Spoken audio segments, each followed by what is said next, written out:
Welcome to FSL 101. This is your introduction to your experience as a fraternity or sorority member and as a member of our community. This presentation is to provide you with an overview of your responsibilities as a member of the FSL community at UAB.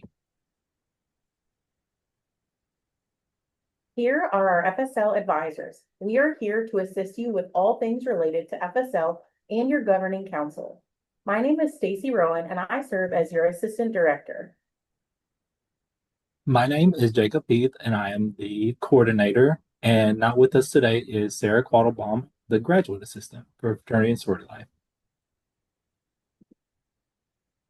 Just like your organization and UAB, fraternity and sorority life also has their own values. We expect all organizations and individual members to live these values to the best of their ability. Each month, your chapter leaders will submit a report to FSL staff which outlines how they have demonstrated these values throughout the last month. We encourage all chapters to provide a well-rounded experience for all of our members. These can be achieved through hosting and attending a variety of events such as brotherhood or sisterhood events, philanthropy and service events, risk management trainings, and leadership development experiences. You can help us live out these values by attending the different events your organization hosts or attends. On UAB's campus, we have 4 governing councils. All social fraternities and sororities must be affiliated with a UAB-sponsored governing council in order to maintain university recognition. In alphabetical order, we have the College Panhellenic Council, which houses 6 sororities. In the Interfraternity Council, or IFC, we have 7 fraternities. Next is the Multicultural Greek Council, or MGC. We have 3 sororities and 2 fraternities.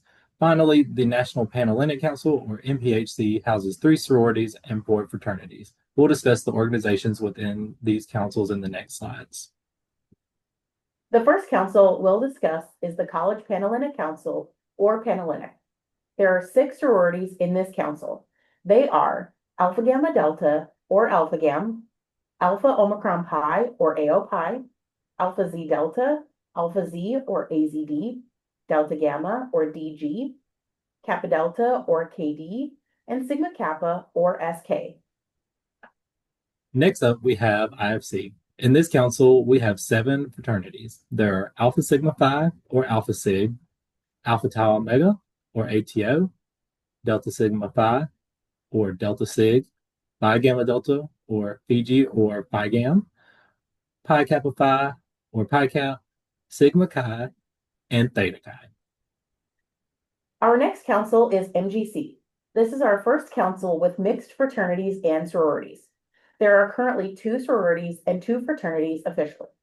First up, we have Delta Epsilon Psi Fraternity Incorporated, or D-Psi, Sigma Lambda Beta International Fraternity Incorporated, or Beta, or SLB, Sigma Lambda Gamma National Sorority Incorporated, or Gamma, or SLG, and Sigma Sigma Rho Sorority Incorporated, or Sig Sig, or SSR. We also have one group that is currently designated as an interest group. Our National Asian Interest Sorority Interest Group is known as Lotus. They are designated as an interest group while they build up their membership and structure. Once they achieve certain milestones, they will be able to officially say to the world which national organization they are affiliated with. And last but not least, we have NPHC. You may have heard this council referred to as the Divine Nine. This council houses our Black African American founded organizations, and we have 7 of the 9 organizations in the council at UAB. These organizations are Alpha Phi Alpha Fraternity Incorporated, or Alpha, Alpha Kappa Alpha Sorority Incorporated, or AKA, Kappa Alpha Psi Fraternity Incorporated, or Kappa, Omega Psi Phi Fraternity Incorporated, or Omega, Phi Beta Sigma Fraternity Incorporated, or Sigma, Zeta Phi Beta Sorority Incorporated, or Zeta, and Sigma Gamma Rho Sorority Incorporated, or SG Rho.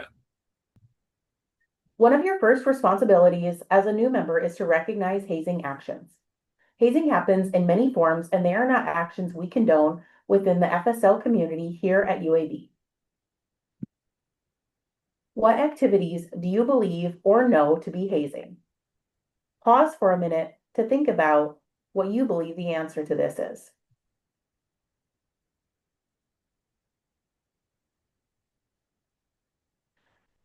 First, let's review the new Stop Campus Hazing federal law. This legislation was signed into law by President Biden on December 24th, 2024. To help you better understand the laws and policies, we pulled out the most important pieces on each slide for you. This law includes in the definition of hazing the phrase, regardless of the willingness of such person or persons to participate. So, even if someone agrees to the activity, it is still hazing. The second and third box includes the ways a campus has to be in compliance with the law. These include adding hazing incidents to the annual security report in addition to other compliance tasks. Finally, the campus must also create a hazing transparency report that summarizes findings when student organizations have been found in violation of hazing. You can find the transparency report on the UAB website. Next, we'll look at the Alabama hazing law. The top box indicates that hazing can occur when you encourage, aid, or assist any other person thus offending, which means that you don't actually have to be the person doing the hazing to be in violation of the Alabama hazing law. So, if you are doing something like handing the person who is hazing any items, cheering them on, or assisting them in any way, you are also violating the Alabama hazing law. Next, the law says that this can happen on or off school or university premises. So you can be in violation of the law if you are committing an act of hazing, no matter the location. Finally, the last part of acting alone or with others, which means it can be a group of people hazing others or it can be one person. Next, we'll talk about the UAB hazing policy. Again, there are some pieces pulled out to draw your attention there. The first portion says that everyone at UAB has a duty to report concerns about hazing. The second box references multiple hazing acts. This word is very important in hazing. What this means is that what someone says doesn't have to be, if you don't do this, you'll get kicked out of the organization. But it could sound more like it would make all of the members really happy if you would do this. What happens here is that even though there isn't a specific directive and punishment, that phrase coerces someone because there is an implied consequence.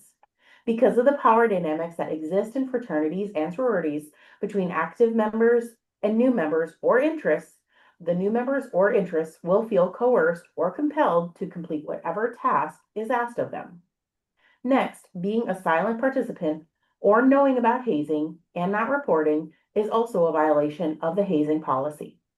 Finally, even if an organization is not officially recognized at UAB, any group can be found in violation if students are enrolled at the university. You might be asking yourself, how did we get here? Why are there so many laws and policies on hazing? Let us show you. The men pictured here are 12 men who died from hazing and had hazing laws named after them in their states. Their parents and loved ones teamed up with state legislators to make their state laws more impactful regarding hazing. Many of the parents of these young men were critical in getting the Stop Campus Hazing Law passed. There are still multiple states who do not have specific hazing laws. This is a visual to help you understand hazing a bit better. It lists just some of the activities that are hazing. Notice the arrows at the top and bottom of the list. On the top, the arrow is for recognition, and at the left side of that arrow is lower recognition, and at the right is higher recognition. At the bottom, that arrow is for frequency, but this arrow's direction is flipped. The left side of the arrow is higher frequency, and the right side of the arrow is lower frequency. What this means is that something like learning insignificant information has a lower level of recognition as hazing, but a higher frequency level, meaning it happens often. On the flip side, beating, paddling, and assault has a higher level of recognition of hazing, but at a lower level. You might have identified earlier that you recognize activities such as beating, paddling, and assault as hazing, but maybe not something like learning insignificant information. Notice also that as the text moves from the left to the right of the visual, that it gets larger. This means that there are many more activities that are lower recognition and higher frequency than there are higher recognition and lower frequency. Why do you think this might be? Could this be because people don't recognize these activities as hazing, so it might be easier to hide or get away with, or because people typically won't get physically hurt with these activities? Something to think about. Okay. Now, as a reminder, we can never make an all-inclusive list of activities that are or could be hazing. The ones listed on the last slide are common examples. Please, if you have questions, ask. We are more than willing to have a conversation with you about your experience or how to help build brotherhood and sisterhood without the use of hazing activities. If you ever do experience hazing or hear of hazing happening, please report it. We strive to make the UAB FSL community a safe place for everyone, and hazing has no place here. Listed here are the ways you can report hazing. If you choose to report anonymously, please include all details because we cannot follow up with individuals who report anonymously.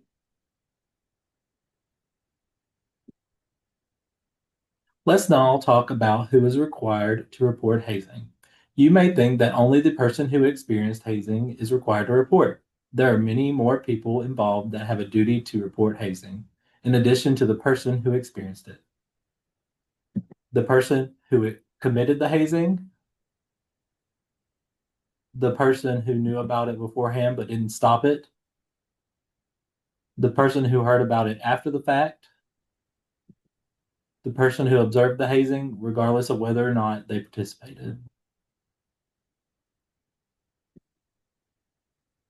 If you're wondering if some of the things you may experience could be considered hazing, we want you to ask yourself some of these questions to help you determine the answer.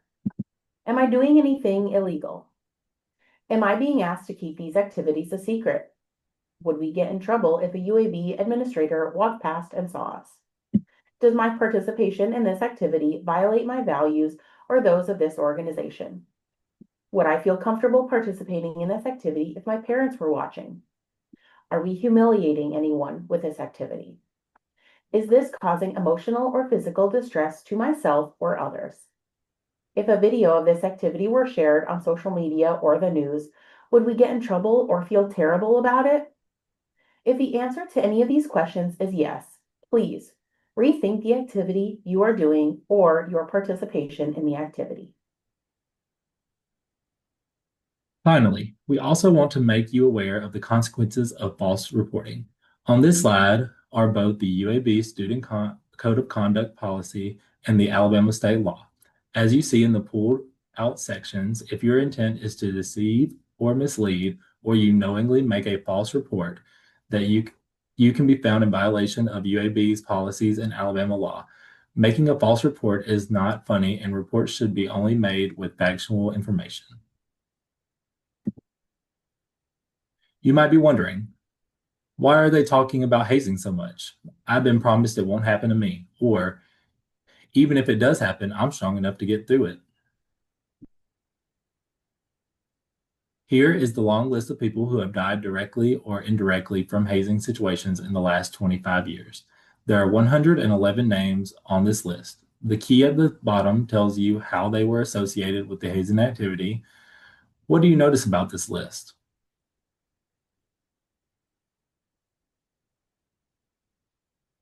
There are more non-new member pledges dying, more suicides, and in 2022 is the only year without a death since 2000.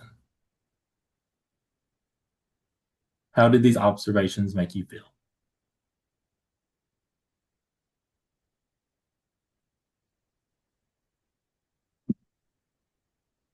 Our next conversation will surround alcohol responsibilities and how you can stay safe yourself and help keep others safe as well.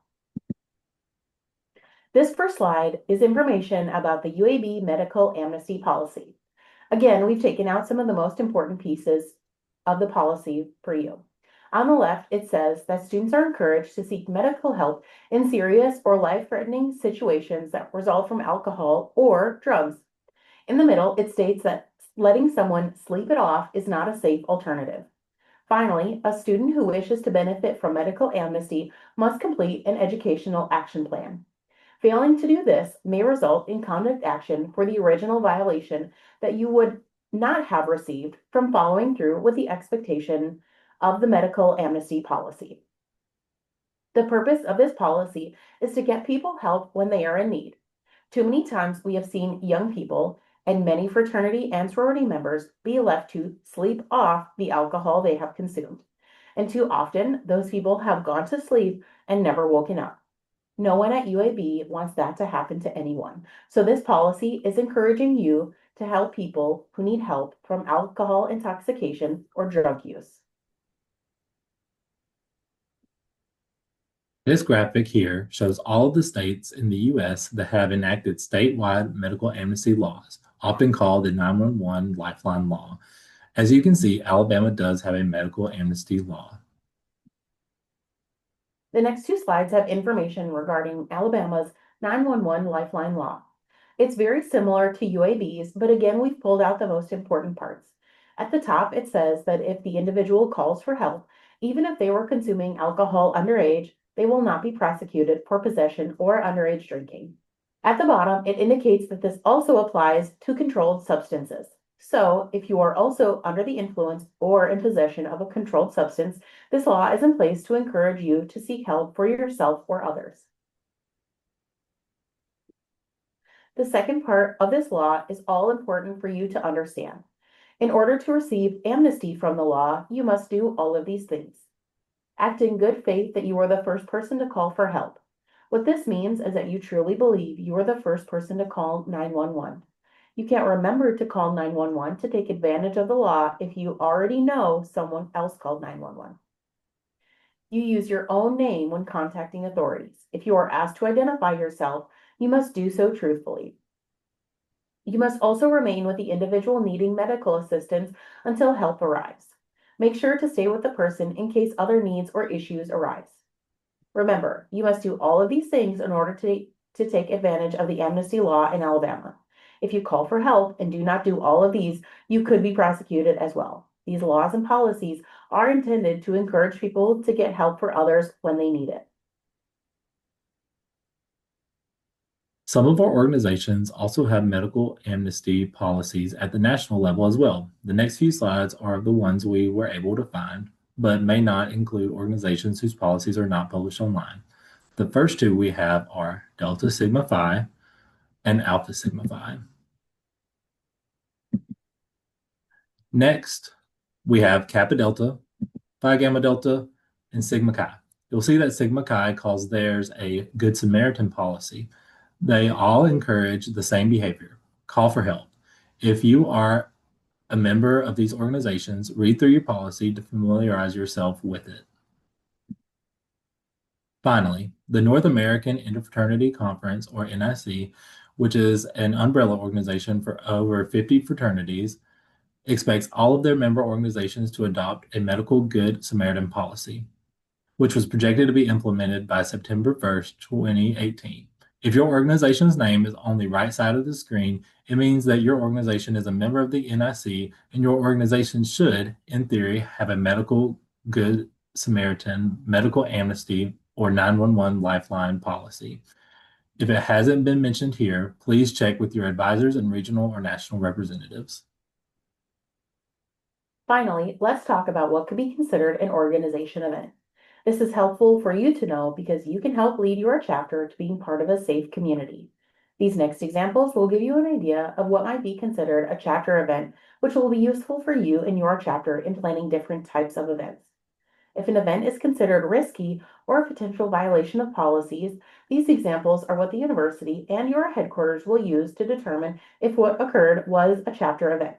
Events can be considered organization events if most of the attendees are members of the organization, guests were invited by members of the organization, the event was talked about in a chapter meeting, chapter group chat, or other form of social media, the event was advertised as a chapter event, the event was posted on a chapter calendar, whether public or private, the event is hosted at a location where members live, the event is being financed by the chapter or by multiple members pooling their money together.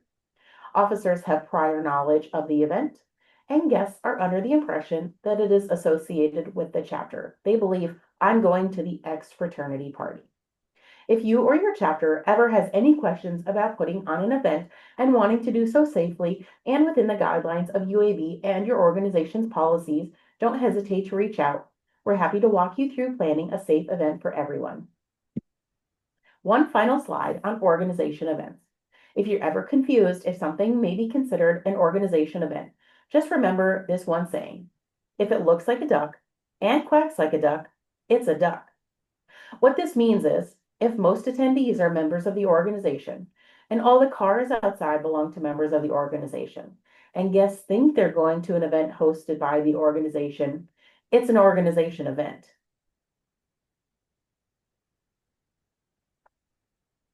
Next up, we have a presentation from our friends at Wellness Promotion.